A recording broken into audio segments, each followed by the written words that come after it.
Working in solidarity against all forms of struggle, injustice and oppression on the continent. They are now calling for a well-coordinated continental and global solidarity movement to unite the people of Africa.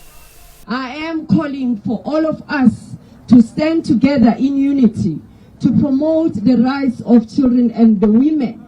As African people, we cannot be seen to be persecutors of our own mothers, of our own sisters, of our own women. We're not running a Black Lives Matter campaign here. We're running a Black Power campaign. We're telling the governors, the local presidents that people, if you're not doing what you're supposed to do, the people are going to do on your behalf what you're supposed to do.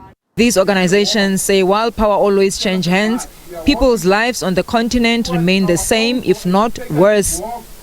Authoritarianism, economic injustice and foreign plunder still hold many hostages.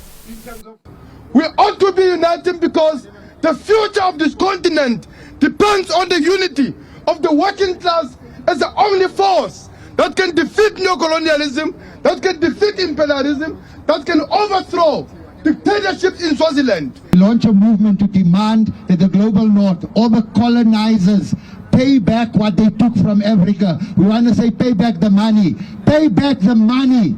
They must be able to cancel our debt we owe to the World Bank and to the IMF. In essence, we are saying that there must be an end to the last absolute monarch in Africa, an oppressive regime in Swaziland. And we're also saying that it's not just about Swaziland, but there are many struggles in the African continent. When you look at the human rights violations that are happening in Zimbabwe, the repression that is happening, in many of the African countries, we are standing up and rising up in solidarity with African countries like Sudan, some in Kenya and Uganda, to say it is one voice against the many struggles in the continent. So today's significance was really to say, as part of ensuring that we create the spaces for ourselves to engage in order to take part and be part of the Africa that we want to build going forward.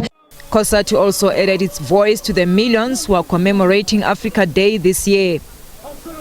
There shouldn't be borders in Africa, but there should be a rule of law. We can be migrant workers in different ways.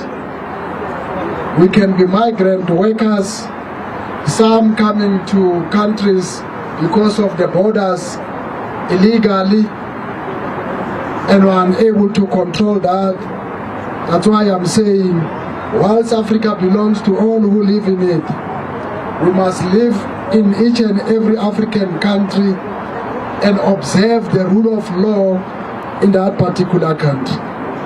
Africa Day, which was first launched in 1963 when the now African Union was formed, is celebrated on the 25th of May every year. Mulimo Onemoto, SABC News, Johannesburg.